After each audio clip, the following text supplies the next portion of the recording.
Okay, welcome back everyone. I hope you enjoyed the lunch and these beautiful, beautiful grounds. It's a very lovely place to be able to be for a day. This afternoon's sessions, we've got one on the natural and built environment, then another on education, and then there's a sort of wrap-up session that I'll do with Adriana Vrooman and Lisa Jackson-Pulver. So the way that the afternoon sessions are going to run, there's much the same as this morning, although the speakers will speak for slightly shorter periods than we had speaking in the morning session, so that there's a bit more time for dialogue between members of the panel and also with you. So hopefully we can get that moving.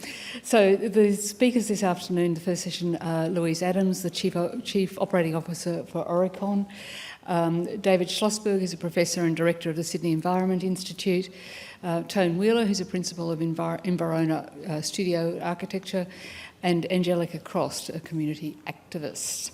So we'll hand over to you, Louise.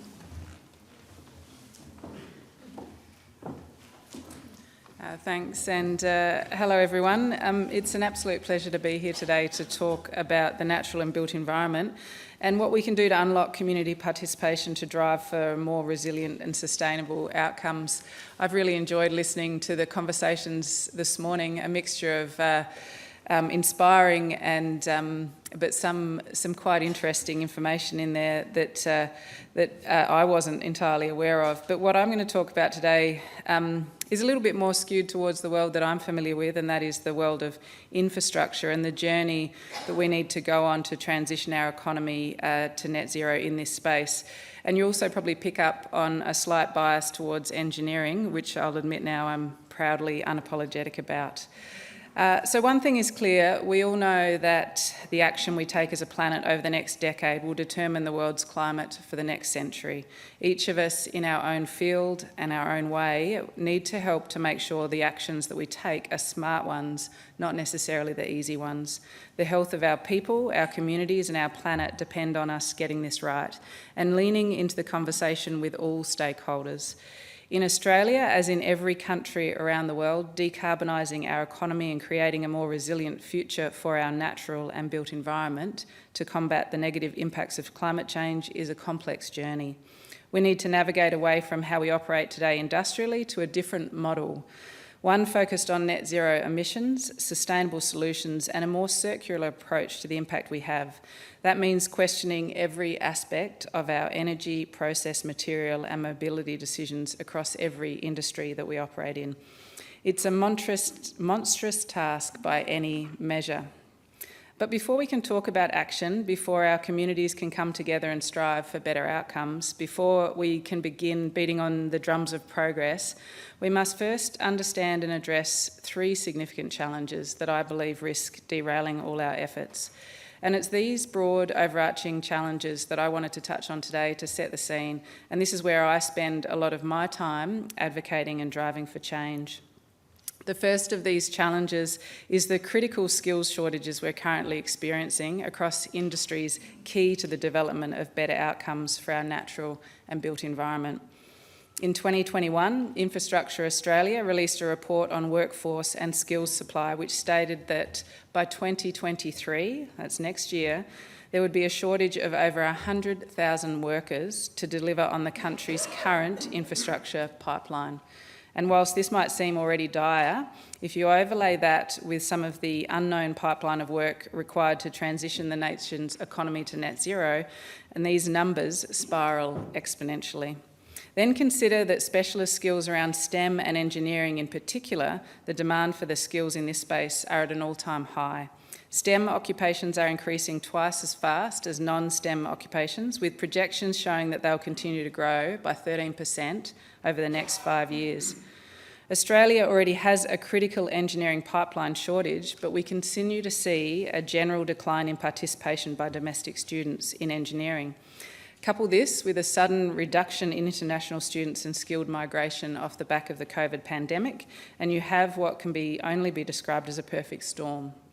When it comes to the action required to create a more resilient and sustainable natural and built environment, even if we assume we had all the necessary technological solutions, all the required land space and an endless stream of funding and investment, at the current rate, Australia may still fall alarmingly short of the one essential ingredient to success.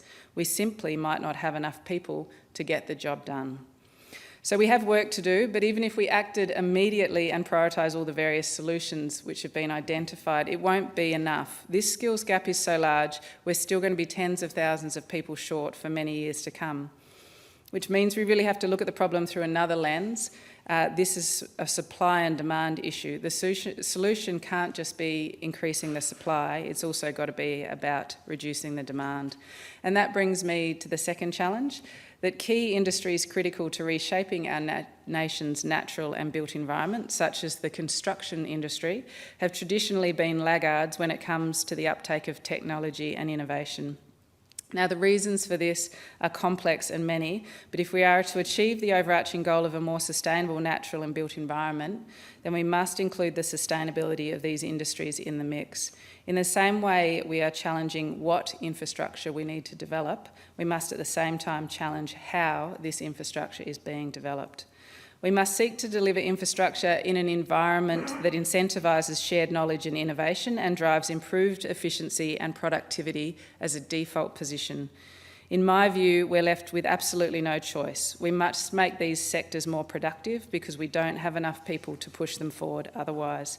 And when businesses are capacity constrained, then innovation suffers because the mindset that we likely fall back on will be that tried and tested is the safest option. Now, I could stand here for the rest of the day, really, and list the numerous initiatives that are being delivered to attempt to address the aforementioned challenges. I could discuss the numerous forums that I've been involved in around the STEM skills shortage and what short, medium and long-term solutions can be implemented. I could talk about the various conferences and workshops I've attended where we've debated issues around productivity, looking at what can be done around procurement, risk allocation, scope setting, investment, etc. And I could even talk about the immense passion that exists in each and every discussion I've had around creating space for more sustainable solutions to infrastructure. And this is driven from a genuine belief that great infrastructure built around the needs of a community can provide for vastly improved environmental, social and economic outcomes for that community. So now let me touch on the last challenge, and that is the big picture view. As we've already touched on and discussed today, short-termism engendered by partisan politics has taken Australia to the point where I believe climate action has seemingly left government behind. It is business leaders rather than political leaders who are setting the pace on climate change policy and emissions reductions in our country. And in part this may be positive because it does represent an increasing appreciation for more than just the bottom line. But do we really want to count on individual entities to solve these most complex challenges whilst all individually keeping one eye on their own business model objectives? Our government must lead with a clear narrative on this topic. So these three challenges could derail our efforts to really turn the dial on how we as a country face into this narrow opportunity we have to do better. So as we consider how great community participation might drive long-term policy development for the benefit of all Australians, we cannot lose sight of the big picture and that we can't forget the human factor in all of this. We need to not only be smarter about the impact we have on the planet, but also the impact we have on each other. Put simply, we need to work smarter, not harder, to create a more sustainable future. Thank you.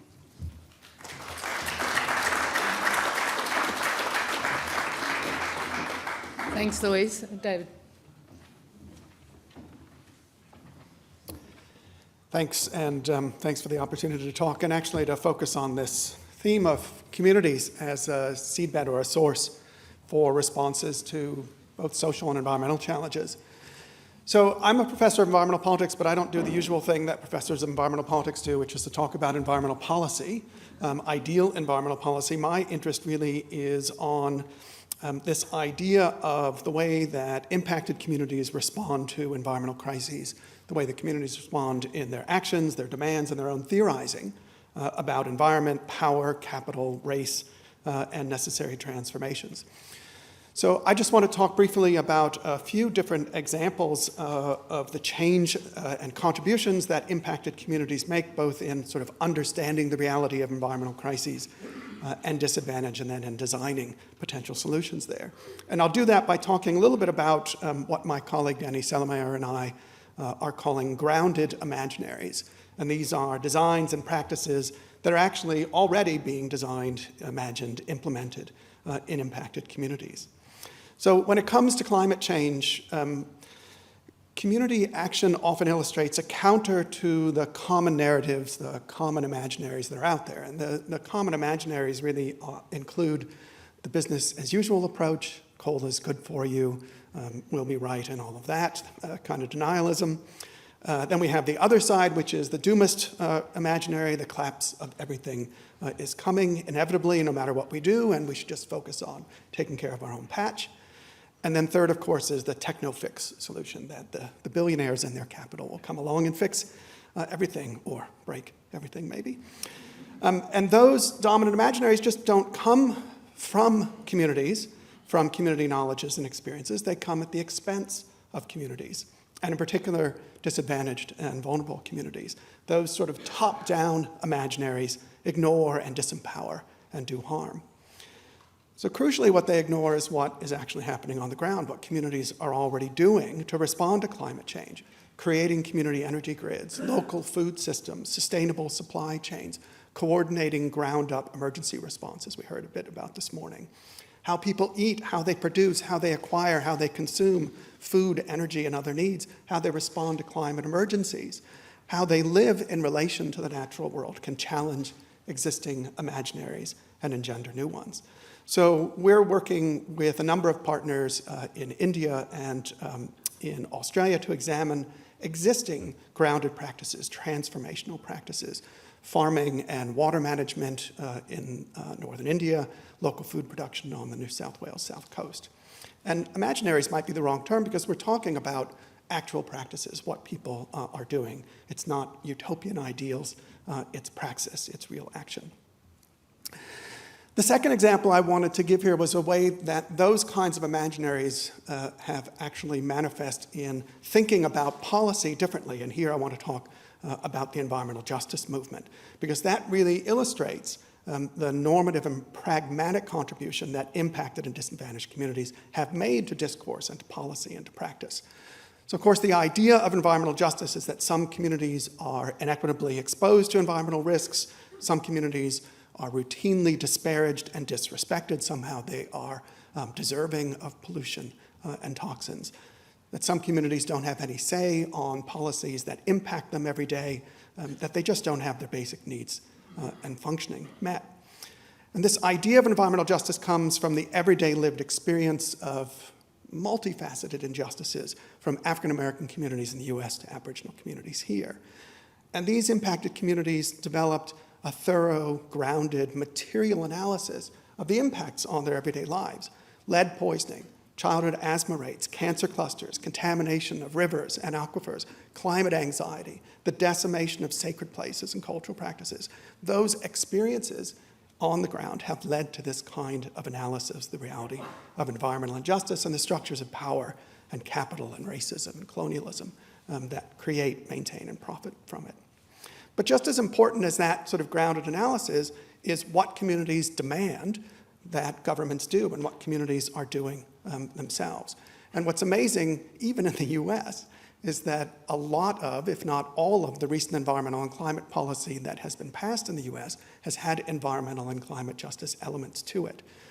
So what this community-driven environmental justice focus illustrates is that environmental policy, climate policy, isn't just about emissions reduction, but about deconstructing the relationship between environmental damage, climate change, and unjust impacts on everyday life. So you get mitigation policy that addresses air pollution and the health impacts that come with burning fossil fuels. It makes clean energy more affordable, more accessible. It supports energy-efficient housing that cuts energy bills. Just energy transition policies mean communities that will share in the benefits of transitions, right? It means those kinds of changes in everyday life. And that's just one story of communities as a seedbed of ideas, from grounded experience to policies and response. The last example I'll give is one that is more future-focused and dedicated to communities as the source of potential imaginaries and change in climate change adaptation. So I was part of what has just been released, the Future Earth of Australia and the National Academy of Science supported strategy for just adaptation. And this illustrates exactly this theme of communities in action that we're talking about, listening to communities, putting communities into action to develop transformative just adaptation plans.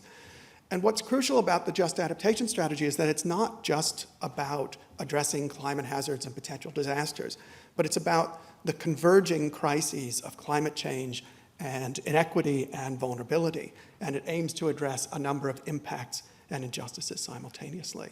So we're all going to have to adapt. We've seen this. Adaptation isn't a choice anymore. It's an absolute necessity. And it requires diverse community knowledges, needs, capabilities, and aspirations. And the strategy demands that kind of recognition of the knowledges that are embedded in communities, and in particular, Australian Indigenous communities. And this is crucial to the strategy because Australia is privileged to have First Nations that are not only connected to country, but who've actually lived through climate change before, with oral histories and substantive applied advice about shifting ecological systems and processes. This is grounded, lived experience and imaginaries for the future. So the Just Adaptation Strategy suggests how to take voice seriously, how to apply voice, actual, authentic, engaged listening in communities, and how that is absolutely crucial to responding to climate impacts. So climate change is unsettling. There may be an opportunity here to change the focus of a settler nation through that unsettling experience and to better understand and live with country and First Nations. Just adaptation requires that. So that's just 3 examples, grounded imaginaries, environmental justice, just adaptation, that illustrate, I think, this crucial nature of community knowledge and practice communities as a source and a seedbed of designing transformations in the face of environmental and climate challenges. Thanks.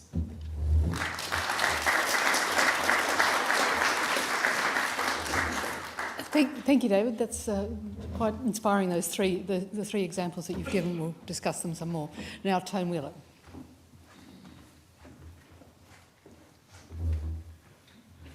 Thanks, Julianne. I'd like to thank the Royal Society for the invitation to come today. I hope I can live up to that. And like many, I'd like to pay my respects to the Gadigal people in the Eora Nation and their elders past and present. And I think it's ironic sitting in this room, which has got to be the bastion of colonialism. But if you just walk outside, I'm saying this as an architect, just stand underneath that tree and look down there, just with a little bit of kind of Bruce Pascoe eyes on, you are actually seeing Sydney as it was before that fleet hove into view. Certainly it's a beautiful setting. But what I want to talk about is inequality in cities and towns, particularly in light of housing. And I want to talk about how traditionally public housing or social housing is failing, and that the best solution for that is actually to do a community-based rethink of how we house the poor. Now, inequality in cities has dramatically increased in Australia, not in terms of income, but in terms of what happens in cities. I'd make a very big distinction about that, which I'll come to. The inequalities in all forms of services, but it's how they're delivered into a city, whether they be health, education, transport, social services, or particularly housing. And that's interesting because Australia is the most urbanised country in the world, in the OECD, in the Western world. So it's not really urbanised, it's suburbanised. 40% of the population live in just 2 cities, 70% in 10. And of course, the biggest of those cities, the big conglomeration that runs down the coast, is NSW, which is Newcastle, Sydney, Wollongong. Now, construction of all forms in making our cities is more than 10% of the GDP, depending on which economist I'm reading, and I'm not an economist, which makes me well qualified to talk about this. So it's bigger than mining, it's bigger than health. Our cities and building our cities, whether they be freeways or housing or civic buildings, whatever, is a huge component. And as a result of that, you can get rich building cities. 8 of the 20 richest people on the BRW, measured in wealth, not income, wealth, got there through property. the notion that you get rich through property has filtered down to the average Australian. In fact, we now have very highly leveraged homeowners who see their houses as property, not as shelter. It's an investment. And so our cities are now seen as economic wealth, not societal and cultural value. Many people travel overseas, they'll find that the cities are much more engaging than what we have in Australia, which essentially is an economically based set of buildings and infrastructure around it. As the great Eva Cox once said, we live in a society, not an economy.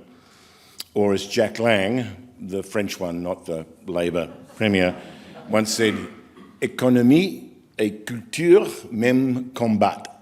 You know, economy and culture, it's the same fight.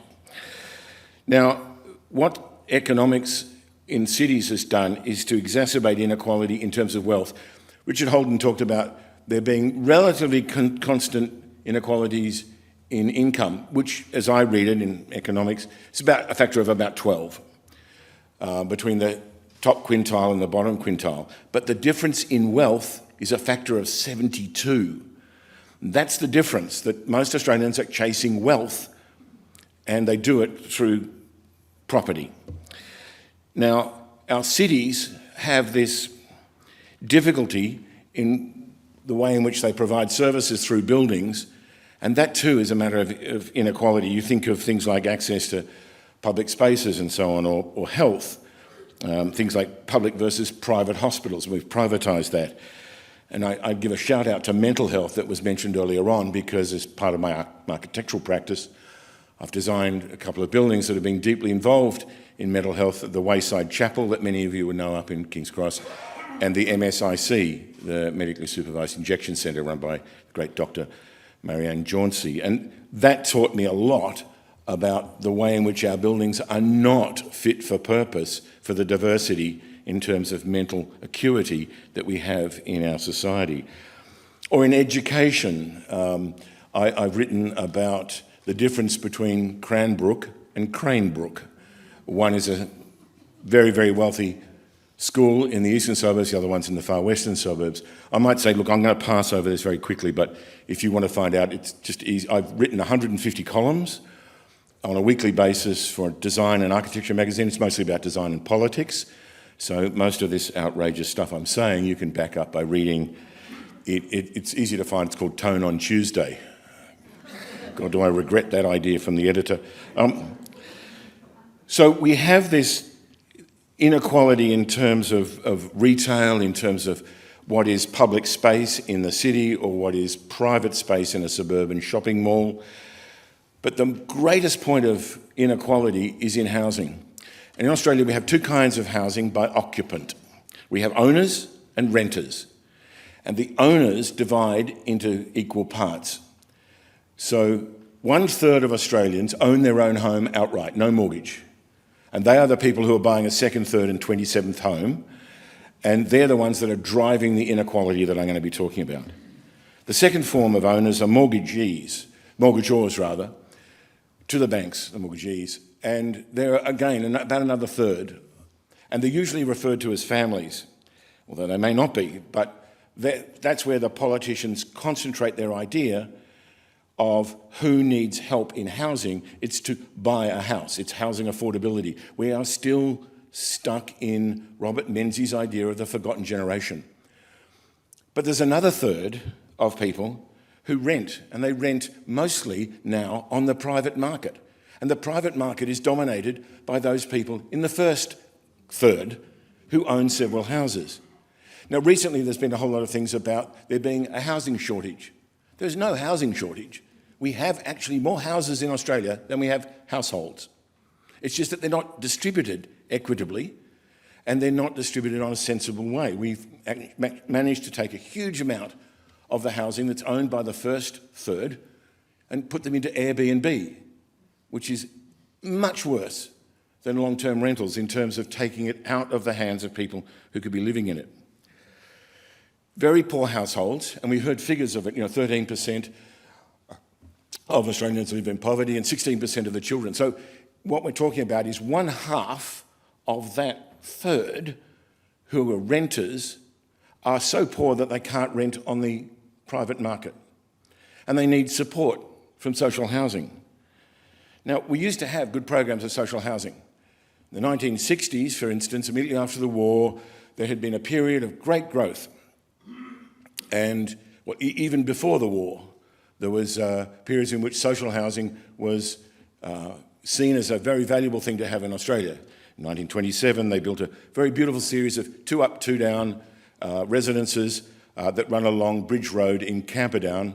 Our Prime Minister has a log cabin story talking about growing up in those very houses. They're still there, 100 years later, providing social housing. But it's dwindled to 3% of our housing.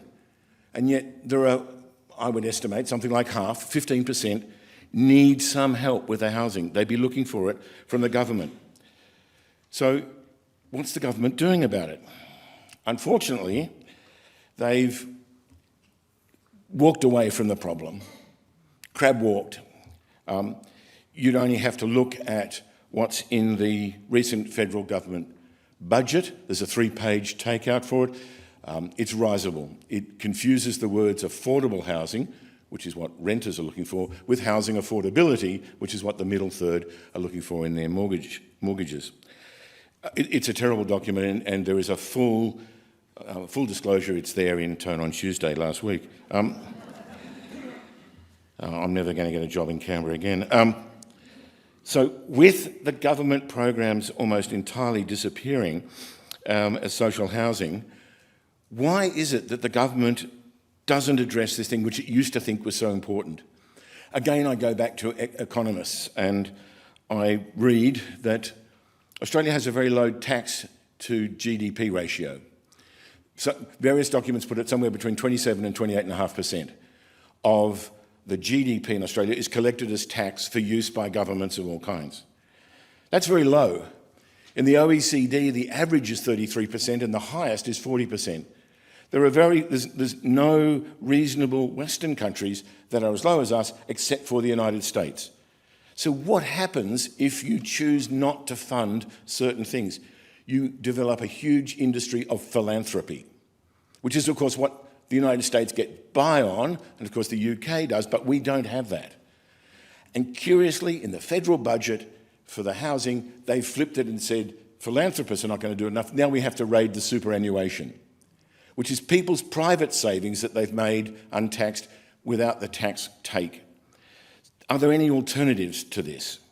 Because clearly, the federal government's walking away from it. Nothing starts until 2024, and even then, it's got ridiculously small amounts. The Greens, on the other hand, have this. They recognise what the problem is, 3 million houses in 10 years, but there's no path to get there. They're not going to spend it.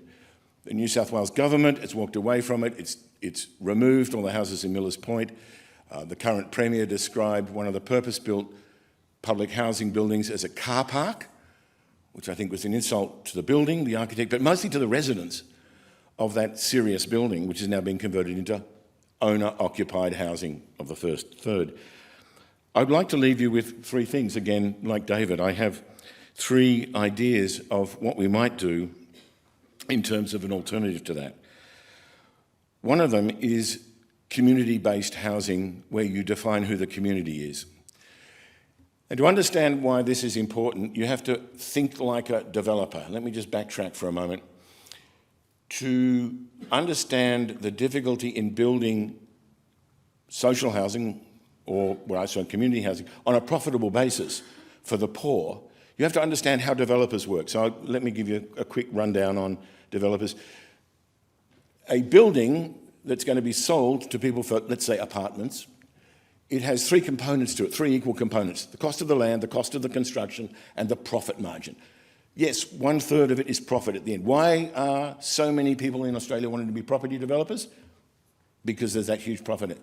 So let's say you have an apartment for $900,000 you're going to buy. $300,000 of that will pay for the land that apartment's sitting on, for that portion of it. $300,000 built it, $300,000 went into the property developer's pocket. Now, the difficulty with that is that people are starting to talk about how you could make the construction cheaper and work on the profit margin. The profit margin is now being talked about as a way of having build to rent. So you don't build to sell, you take the profit out of the returns that you get from people renting in it. But the idea to really get it down so that instead of somebody having a $900,000 apartment that they want to put on the market for $900 a week, I'm sure all of you know that the returns on houses are 5%, it's 1/1000th per week of what the value of the apartment is. You pay $900 a week for a $900,000 apartment. But what if you want to pay $300 a week? You remove the land and you remove the profit. You only pay for the construction. Who has land that they could give over for that idea? The government does. A lot of it's defence land, a lot of the government's state and federal, but they're not going to do it. So what are our three alternatives? One is communities raising funds on land that they own, but they discount themselves. In other words, it's like a version of multiple occupancies that flourished immediately after the 1973 Aquarius Festival, and people discovered how they could live together in the country. It's not the Nightingale projects, by the way, which people may have heard about, because that's not philanthropy, it's not community. It's based on build to own. I'm talking about build to rent. The next one is called faith-based housing. I work for a group called the Faith Housing Alliance. This is a really interesting group because what we're talking about are churches who are changing the orientation of what they do. In simple terms, they're moving from worship to mission. They no longer want the churches as a place to use on Sundays only for worship. The congregations are saying we must do more. As religious people, as Christians or Buddhists or whoever they are, we want to serve our communities, and they do that by realising that older women in housing stress are one of the key factors of their congregations, and they realise they want to build housing. So the Faith Housing Alliance is a group that's come together of several churches, Church of Christ, the Anglicans, the Catholics, Uniting Church, to rally to change the planning codes in order to make it easier to remove churches and put housing in there. And we've already, through my own practice, and I'm only one of the people doing it, we've had a couple of churches, one of which was heritage, we kept it and built housing behind it. The other one we demolished and built housing, which is then run by the church in perpetuity. And the best thing about it is they've got the best land. Well, as you know, it's usually the high point in the town, and it's usually close to services. And it's usually not terribly big. So it does the perfect thing for social housing. It's small, so you don't want the high-rise towers that we had in the 1960s in Waterloo. It is well located, connected to services, and the most important thing, it will be held by the church and run by them. When I was asked in one of the community meetings when it was being opposed, might I say, by the leader of the Labor Party at the time, which is very sad, they asked, will it have security guards? I said, no, they'll have counsellors. And that immediately got the meeting to understand that what we're talking about here is people who need wraparound services, which the church, the Wesley Mission, for instance, is ideally placed to be able to offer those kind of services. So I think there's a very big difference in faith-based housing. The third one, Indigenous housing. One of the things that we did in the last couple of years is a group of us got together and volunteered, put together a program. It happened to be in Kununurra because that's where we got great support from the Wunan Foundation and the Mirrorong people. And we worked out a way in which you do the whole thing. They own the land, which is one important thing. They own the whole of the country, quite frankly. But they have land, so they can discount that out of the equation. What if you could actually run a business that made the houses, run by the First Nations people? They run the business and they also make the houses. They know how they go together. They can adapt the houses to the needs of their own people, and then they do the maintenance, which of course is one of the biggest things for it. It's a fantastic program. We worked, there's a group of about 8 of us, worked tirelessly for about a year and a half on all of this for what's called a Building Better Regions grant. Being cynical, all I could say to you was that the then Deputy Premier, Barnaby Joyce, took one look at it and went, oh, Aborigines, green, sustainable, Western Australia, no. And the grant wasn't there, but the idea is still there, and I'm pleased to say I have corporate backing from one of our biggest companies to continue to pursue that idea. That you can actually change the system by saying, well, the land's out of the question, the profit's out of the question, let's just concentrate on the building. Instead of building in the city where we need commercial builders, let's actually make the First Nations people the builders. Thanks very much.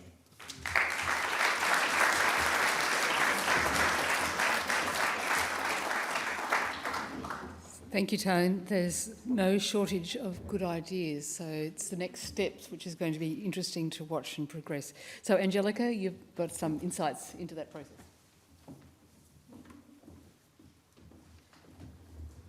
Hey guys, my name is Angelica, and I am a community activist. That's very uncomfortable for me to say this, because what I do really is actually a group, and I'm just very small and very not useful, but like I'm part of it, and we achieve things together, and there's no one person. But what I wanted to talk to you a little bit about is about Western Sydney, because that's where I come from, and I think it really discusses. We've been talking about demography. We talked about how Western Sydney is the most diverse. It's also the one part of the most disadvantaged places in Sydney and Australia. It's also the political battleground for like parties at different elections. It's a fair thing. It's everyone wants to court our vote. They don't actually like us, but they want to court our vote. Because what it really talks to, what I've experienced as a community activist around not just environmental issues, but what I'll talk to you about environmental issues, is about infrastructure. It's a really boring things like housing. I'm a young person. I've moved a lot. Rental insecurity is a thing. And I'm back with my parents now, but how does it feel to be out of the house, for a good part of your 20s, and then you're back at your parents' house because that's the most secure thing that you can do. And it's really important to understand that the infrastructure for public transport isn't evident in Western Sydney, so it's better to have a car. And what's that? It's not great for the environment. Like, fossil fuels aren't great, but it's the best way to get around, and sometimes the safest, because trains stop running at 12, and if you work as a hospitality, which I do, trains don't, your event doesn't finish at 12 o'clock, does it?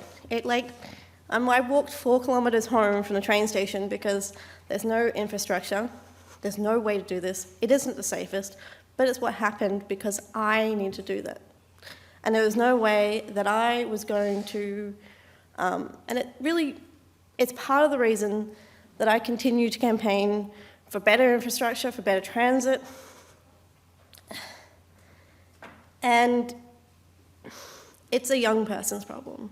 It's actually on either end of the age demographic does inequality and insecurity rear its ugly head. Especially, I have an insecure job.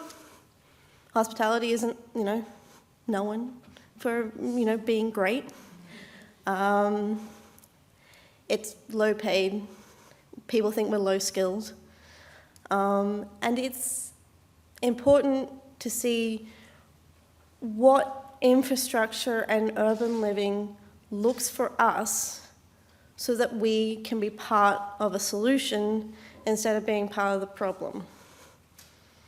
And that's kind of where I come to the end of it, where I talk to you about what I've done. Sometimes I haven't won. We haven't won our campaigns, but what we did is we went and talked to people all over the state. I went and talked to people in Narrabri. I've been to talk to people in the Byalone Valley about gas fracking. And they were really, really uncomfortable with the fact that young people from Sydney, the regional city divide exists, and they were just really uncomfortable that we were the only people who were supporting them. And we developed what we call the Green New Deal. And I know it sounds like an AOC thing. Don't worry, we've been through all of that. It's too green. The word green's in there, therefore we're going to be associated with the Greens. Well, it's okay. Maybe we're environmentalists, we're progressive environmentalists. We think that all people need to be supported in a transition away from fossil fuels in this country. And we don't see those voices. We're not empowered. And we're also really insecure trying to say this is a problem. And that means that we have got less resources. We've got less human capital. We've got less skill capital. We're not empowered to say, when we say, can we do this? Because it's uncomfortable and we haven't actually got that skill capital, they'll just ignore you. And we talked a lot about this morning about cohesion and what cohesion looks like for a society. And if you want cohesion, you've got to be on the same page. Like, that's kind of the thing. And, you know, the way we've done that traditionally is through various different institutions. And we've already talked a little bit about why institutions kind of don't promote cohesion and that we need a policy up instead of a policy down and an attack down. But I would actually sort of migrate from it's a policy up and you listen to us and give us respect that people who have a lived experience on the ground deserve. But it's actually a flat structure where not only do you have policy up and you listen to us, and we've talked a lot about how, you know, you co-create, and that's very important. I think that's really, I'm excited to hear that. But I want you to listen to us and value our contributions. I don't want you to say that's too hard. You haven't got any ideas. I had to start. I'm not employed to do this, but I wrote policy documents. They're not very good, but they're better than. My contribution wasn't high, but I learned how to write policy documents in my free time. I was not paid for that.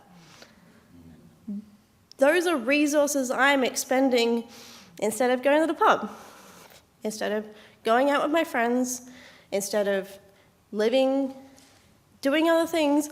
I think it's that important to present ideas, but when those ideas get rebuffed, you go, maybe I don't really want to do that anymore.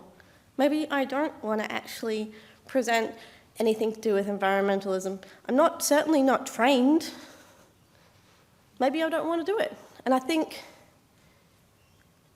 it's the experience of many communities around Australia that we get preached to, but we get listened to. Oh, that sounds like something else that I'm doing. Oh, I've got an idea. Look, it might be similar. I'm not saying that you're not similar, but it might not be the same. So I think, as I kind of round out my talk, is that it's showing respect to the people who live on the ground. It's treating us like we're smart people, because you know what? The other thing about Western Sydney is that we're highly diverse and we're also probably one of the highest educated places in Australia. Thank you.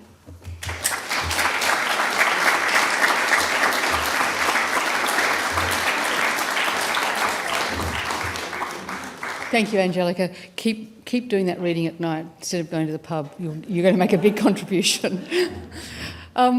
So I'd like to open up to questions from the audience. Before we do that, and I'll go to you first. David, I was just interested in your response to Angelica in a way, because your imaginary, you know, the imaginaries that you're engaging with your communities, and then trying to pull that back into a policy or other legislative framework, seem to me to be there's a connection there, which is sort of quite interesting. Well, that's exactly it. I mean, there's the creativity, there's the energy, there's the drive, there are the ideas. I mean, and they're grounded. And to hear that kind of frustration in young people, that they're not heard, they're ignored, they're being preached to, they're not being. I I mean, this is this has been repeated again and again, and this is the the problem of not actually engaging in communities who, and we keep on saying disadvantaged communities or vulnerable communities. These are communities who are made disadvantaged and communities who are made vulnerable. There are actions there, and that kind of disempowering language and action is one way that that's illustrated. So thanks for the work, that's what I'd say. Did you I was going to say that moving back with your parents is a problem because of the way in which we've run our society for the last 100 years, on the basis that the moment you become independent, you leave home. Whereas a very large number of the people who've settled this country, the 1/3 of migrants, are used to what we would now call, in academic jargon, multifamily homes. So you have grandparents, parents and children. The idea of the grandparents are looking after children while the couples are working. We're adopting it in this country because it's now so hard to make the money that both parents have to work. Problem is, I don't know your house, and I'm not going to comment on that, but we're not designing houses. One of the programs that one of my colleagues is working on is a way of converting what are called McMansions into multiple flats. So you take a house which is designed essentially for children at a very young age, so that they're open plan, and you make it so that it is comfortable for you, your partner, whoever it is, children, whatever, can live in the one house, and it's passed on from family to family. It's a design change to meet a social need. The question, there was a... Yes, please. Oh, sorry, Angelica, did you want to respond? Thanks. Len Fisher from Bristol and Oxford. There's an elephant in the room, and it's a wonderful session, and people started to point to the elephant. Louise pointed to it when she started to talk about the need for the big picture view. David certainly referred to it, and he talked about adaptive strategies and converging multiple threats. But it's something that we're not really facing up to the consequences. We talk a lot about, say, global warming, sometimes about the refugee crisis, sometimes about income disparity. The World Economic Forum put out a report listing 21 major global threats, and all of them are connected to all of the others. And until we start dealing with that network as a whole, we're in real trouble. And I don't want to go on, but this is called a complex adaptive net. Plenty of us have written about them. It's called a complex adaptive network.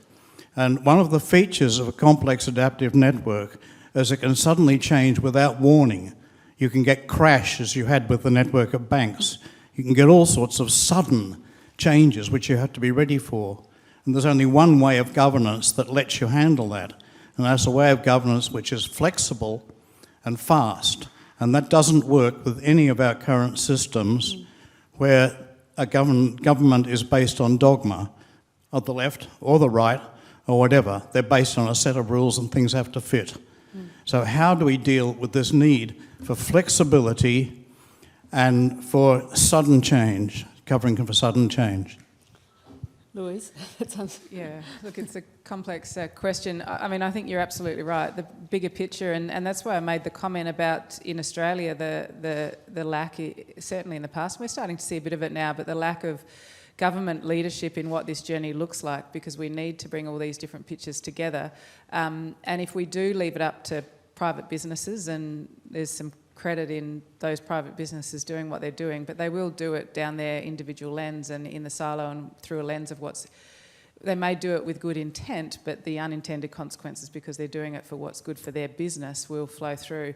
I think somebody earlier spoke about system thinking, and I think we are going to see more and more system thinking approaches put to some of this, because I don't see any other way that you can break through the complexity of it and get action. And I do think the complexity in part is what leads to the experience that we heard in the last panel, which is the 55 different inquiries with 9,000 different actions and not really anything moving forward.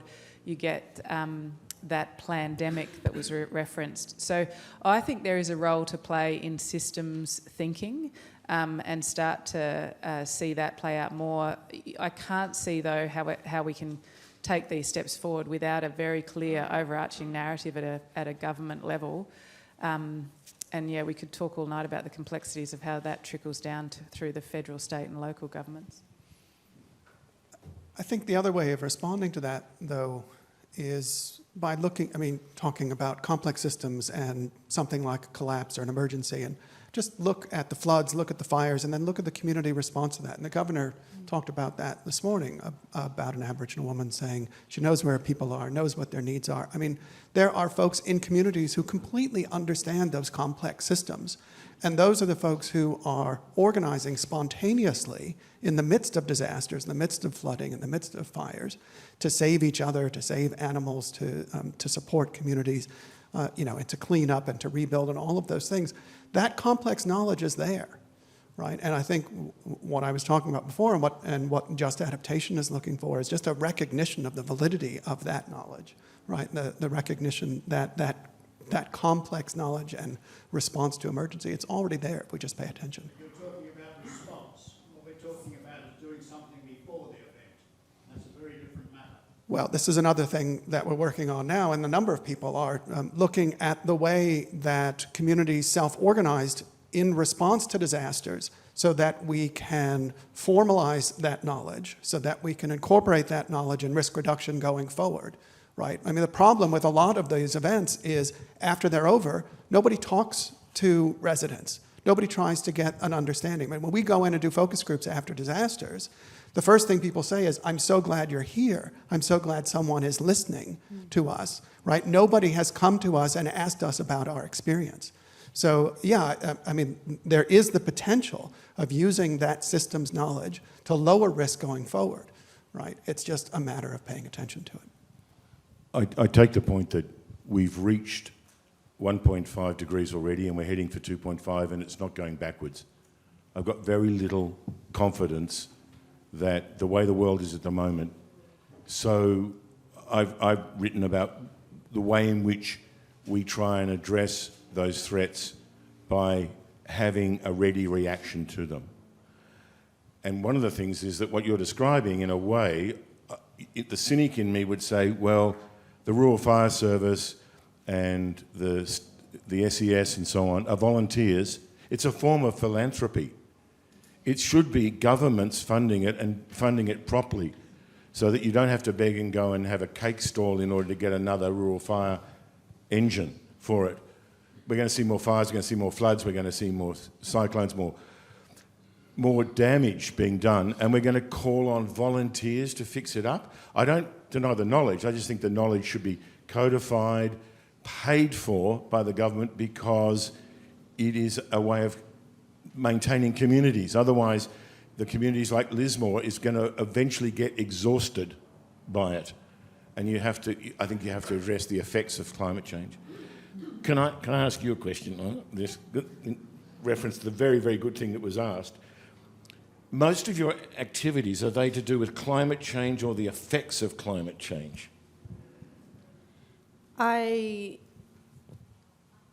think our interest, we've been very reactive.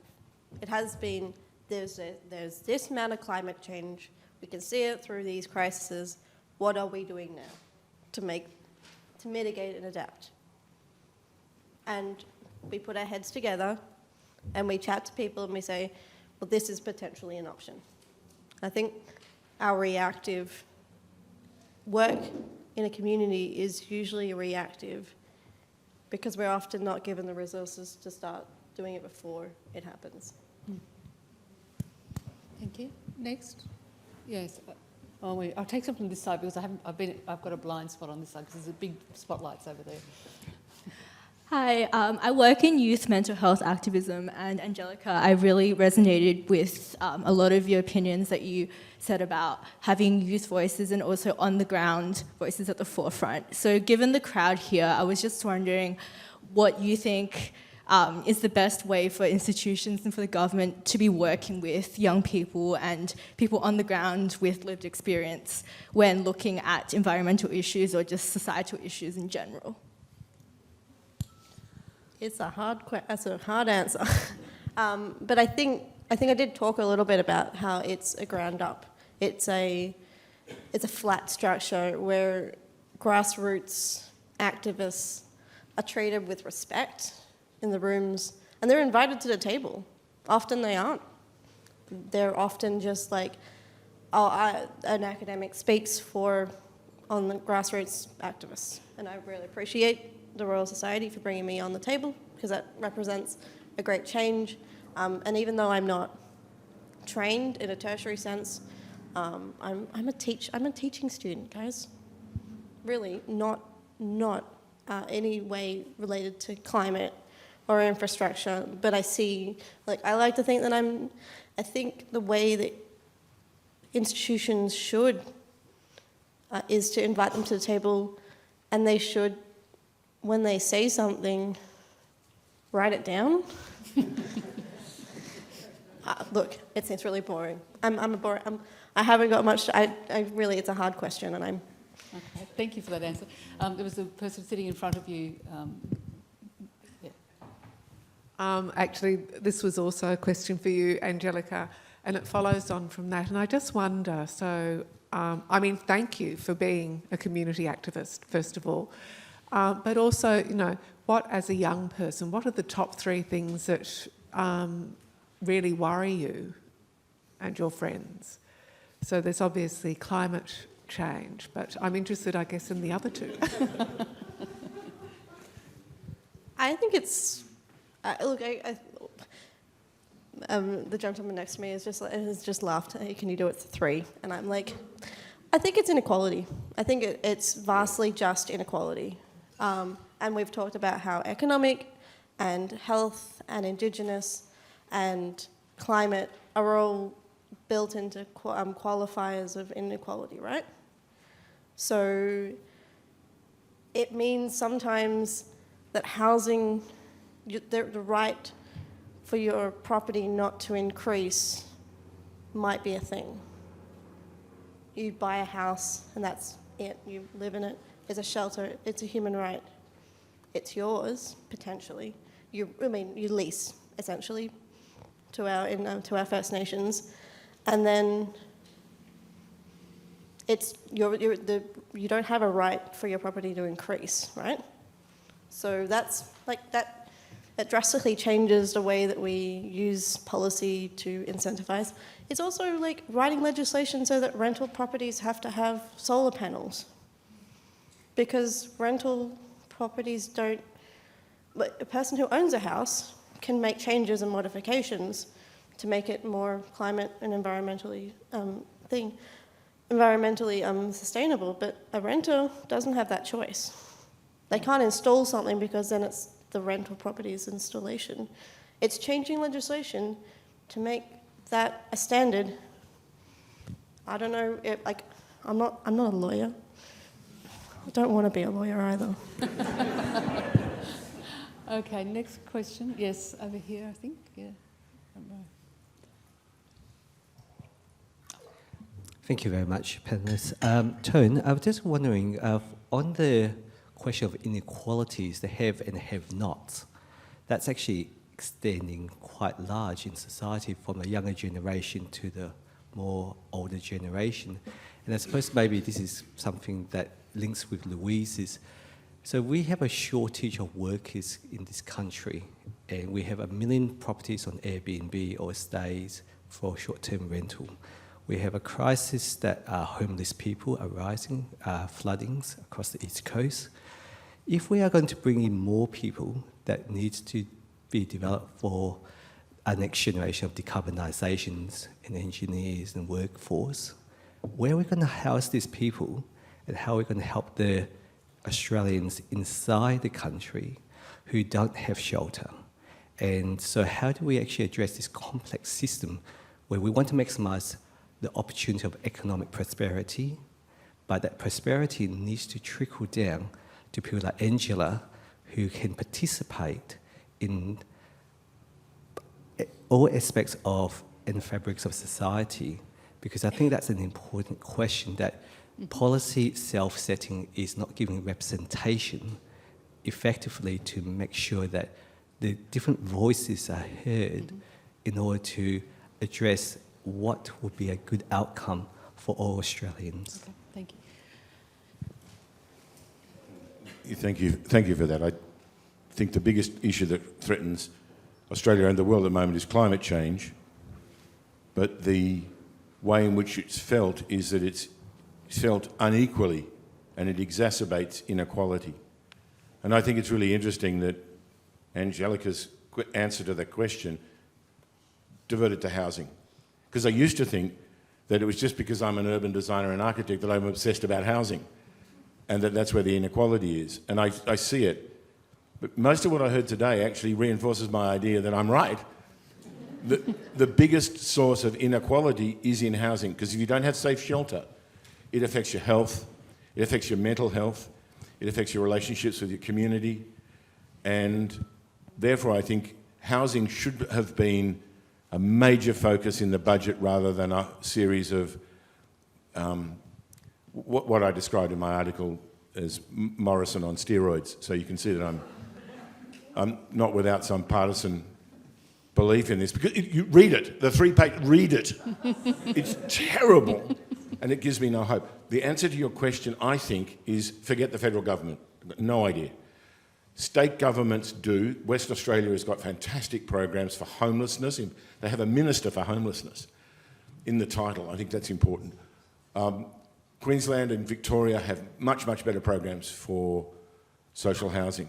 But I think the answer to your question is 1 million small developments. What we were looking for was the grand plan. You know, Jacques Lang, whom I referred to, the Frenchman earlier on, he was the inventor of the grands travaux, the great works. I don't think it's that anymore. I think it's every house that could possibly have what's pejoratively called a granny flat. I'd rather call it a garden studio, but a granny flat gets one. And every house turns it into so that there is what used to happen after the First World War and then after the Second World War, that bed and breakfasts were very common. And the widows who still owned the house would subdivide the house into a boarding house. I don't think that's such a bad thing. I think the aspiration that you have to own your own house on a big piece of land will give way to 1 million small developments happening throughout Sydney. We have got big blocks of land, with some of them with very small houses. You put a different house and you put a granny flat on it. I think if you did do that, it undermines the economy of there only being one kind of house to rent. And then you can start to look at the way in which you can buy things which you can't currently buy. You can't buy anything less than 50 square metres in New South Wales as a home. But we're making lots of, thank you Frank Sartor for calling them boarding houses, but we're making boarding houses with small rooms in them, which are all full.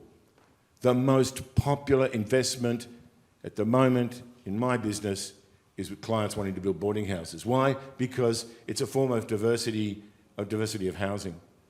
So I don't think there's the one big fix.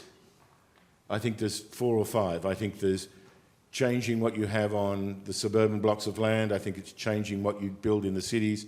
I think it's changing rental agreements. But overall, I think it's community groups getting in there and doing things that really shake it up. You know, and that's why I think the Faith Housing Alliance is really interesting. Louise? Yeah, I think I'll leave Tone to talk about the housing. If we talk about where the workers are coming from, I mean, I think typically when we bring them in from overseas, we tend to bring in skilled workers and therefore they don't necessarily have those issues. But I do think there's a lot of, when I talk about the skills shortages, I think there's a lot of work to do inside Australia already. I think we've got a lot of skilled workers sitting on the bench, a lot of migrants who have qualifications who can't access work, and we need to ensure that there are pathways to find out who they are and get them gainfully employed in this movement, in this pipeline of work that we've got. I think there's a lot of women who have qualifications who left to have children and who can't, again, re-enter. How do we get them back in? And then I also think that we need to go almost a step back in time and start to go back to apprenticeships and those sort of models where we can give people on-the-job training to enter the professions and start to really tap into communities. And that gives us a pathway, I think, to reach into those communities where there is that generational underemployment, where if we go, if as a professional services organisation I go to them and say, go to university, it's, you know, there's a gap that you've already created there. But if you can invest some time, and it's not without, it's a substantive investment, and I think the government should put some money into this to help organisations create those apprenticeship models and similar pathways to build up those where businesses can engage with those communities to build up the skill sets and get them into employment. And yeah, so I think there's plenty of capacity yet to untap within Australia. But like I said, there's sort of numerous different levers that we have to pull on that problem. Thank you. Now we've got one last question here before we move on to our education session. So here's your microphone.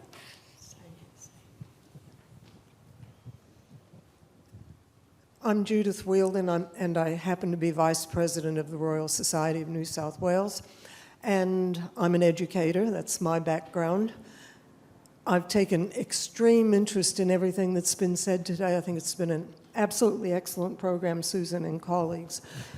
However, right now it's at a very interesting point where the rubber meets the road. What do we do about it? And I think I'd like to just start by remembering what Tone has just told us about all these many, many little projects, because it sounds remarkably like being community activists, with each one taking responsibility. And I'd like to say to, excuse me, to Angelica, you should be very proud to be a community activist. You stand in big shoes. Barack Obama started there and was very proud of it. And if we're now being challenged to all be community activists, I think we need to think about what that means. And I'd like to point out that we have seen some sign of that in Bernie Shakeshaft, for example, with his backtrack, where he just set off and did something, took personal responsibility and did it. But Angelica has told us, and I am coming to a question, Angelica has told us that what she wants is for people to be treated as if they are smart people. And that really is the key to the whole show, I think, that people be treated with respect, treated as if they're smart, because when that happens, it's a self-fulfilling prophecy, and it's the basis of all education. And education is what we really need in order to change society and in order to change the whole political system. So I promised you a question. I think I'd just like to hear more about what panel members feel it means to be an activist and how that can be effective overall in actually getting something done and changing society.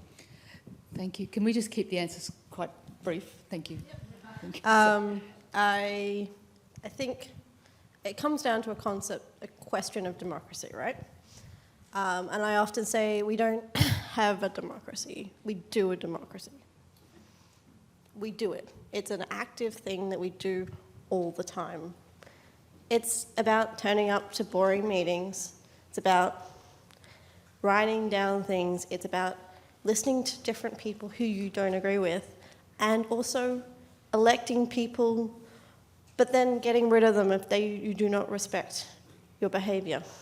It's about active, and also the outcomes that you might not like, I will reference. You come to a conclusion that being a community activist is actually reminding yourself that democracy is an action word and it's uncomfortable. That's it. Thank you. Great question. My sense of my professional life is that I am in contact with all those smaller groups. My bigger activist cap would be to try and get some way in which you can convince the federal government to change negative gearing so it applies to your own personal house, not your investments.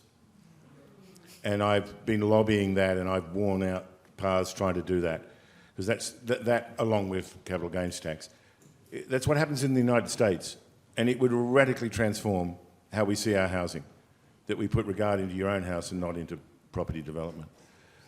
I'd have a path. I'm not going to declare where it is, but I think there is. But it's a very green path.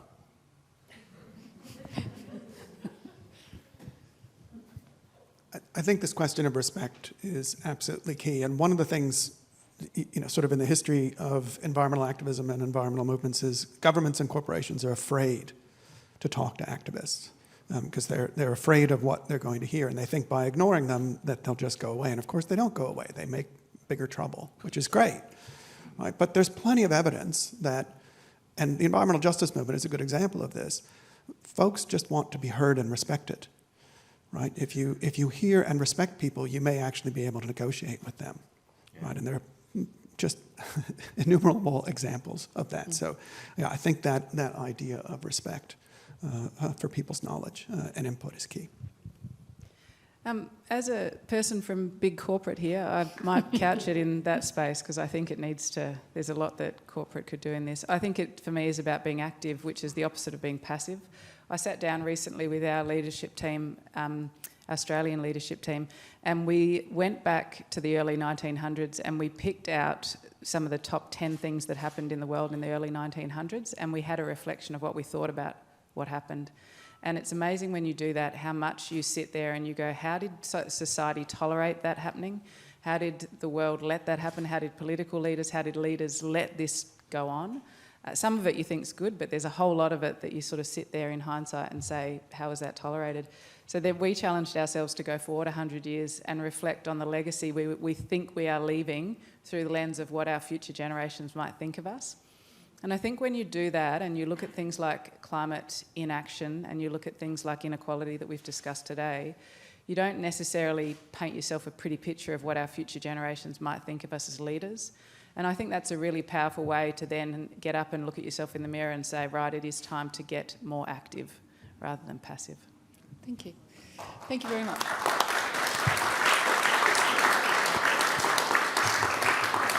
Thank you very much. That's been a really interesting session. I think it's opened up a lot of really vital conversations, which we will now pick up in the education session. So.